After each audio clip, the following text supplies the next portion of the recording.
Hey there guys, I just wanted to film a quick foam rolling video. Lots of people have been asking me about the best thing to do, so I thought I'd just show you a few of my tricks. First thing is basic foam rolling. So we'll start off on your quads and you're just going to put it on the floor and work up and down to work through those quads. Now with all foam rolling, you don't want it to hurt too much. If it hurts too much, your muscles are going to tense up and you're not going to be doing any good. So I'd say no more than a kind of 6 or 7 out of 10. You can control how much it hurts, A, by doing it regularly so that the tension's not building up there, but also by putting more points of contact on the floor. So if I put my feet down there, that's meaning there's more contact on the floor, so there's less weight going through, so it's not going to hurt me so much. If that feels fine and I want to make it go in a little bit deeper, then if I cross one leg on top of the other, now I'm getting in a little bit deeper. Now with my quads, I'm going to start off just going up and down, finding where the knots are. Maybe if I find a little knot there, I can start to bring my heels in. So I'm contracting and extending the muscle just over that point of contact with the roller. Keeping it fairly slow so you're working through.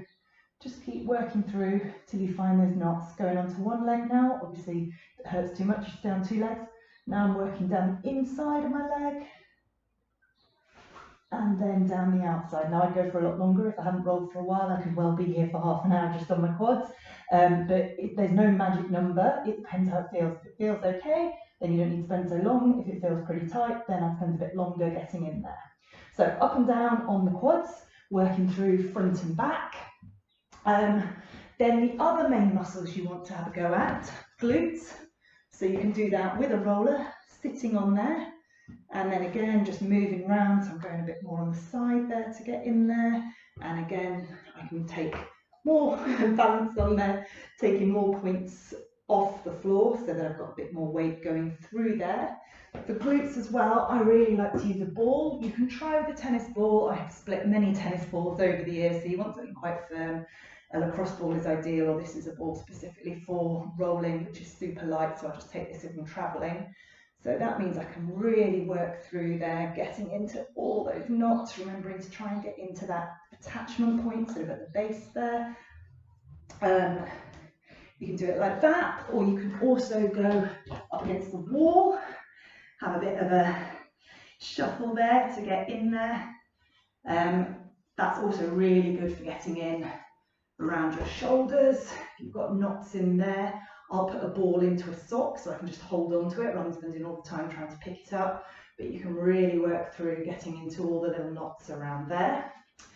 Then the other really good tip, if you suffer from tight hamstrings or tight calves, you can obviously roll them, fall off your roller, like that for your hamstrings, like that for your calves, but you've got to spend quite a lot of time and your arms are probably going to tire before you get in there. So what I prefer to do for my calves, again with the ball, just put it underneath, rolling up and down. I can put a bit more weight onto it with that other leg. And then the other really good one for your calves, if you've got a broom handle or a cobweb duster, pushing down like that. And then working along so you can really get your weight in there, pushing down, working in there to work through. Now that's only really going to get the backs there. You can try and twist around a bit, but it's mostly going to get the backs. So you are going to want to come down the inside and the outside, which is where I'd be using the ball.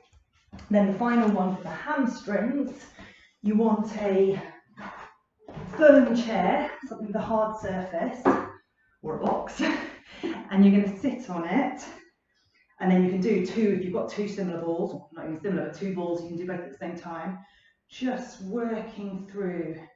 So I can put a bit of pressure down there as well if I want, and I can just feel those big cords of the muscles running up and down there, loosening up. I would start pretty much, not quite underneath the knee, but pretty much by the knee, work back, push down, keep working, oh, there's a big one.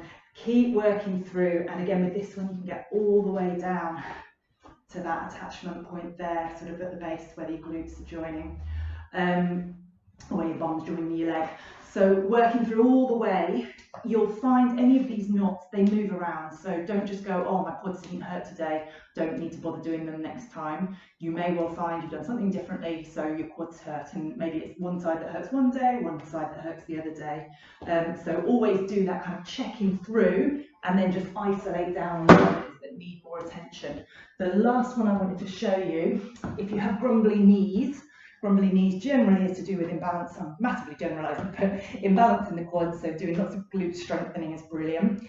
But you could try, and it will depend on what the issue is, but you could try going in here for this called, or the VMO, it's this sort of teardrop muscle that's on the inside of your quad there, or it's part of your quads, but on the inside of your knee there, and just rolling through there. So I've got the roller parallel with my body, and I'm rolling through. Now that is either going to feel fine, or it's going to feel really not very pleasant at all. It's kind of like a toothache pain. I can go like that as well, moving my foot up and down just to get in there. That's a really good one for getting in there. Again, don't force it. All of these things should be about loosening up rather than really trying to get in there. You want the muscle to be relaxed to get in there most effectively. I hope that helps. If you do it regularly, it really doesn't hurt that much. If you leave it, that's when it hurts. So always remember, the first time you do it after you haven't rolled for a while, it probably will hurt. Again, take all those steps, putting more contact points down to try and reduce that pain, but it will get better from there. So little and often, regular maintenance. As I say, there's no magic number. See how it feels. You might need to do it every time you go running, before or after. You might just do it once a week. Different things will flare up at different times, but when you know things are feeling grumbly, have a go getting in there with some stretching, with some rolling, and see if you can make a difference. Okay, hope that's helpful, and I'll see you again soon.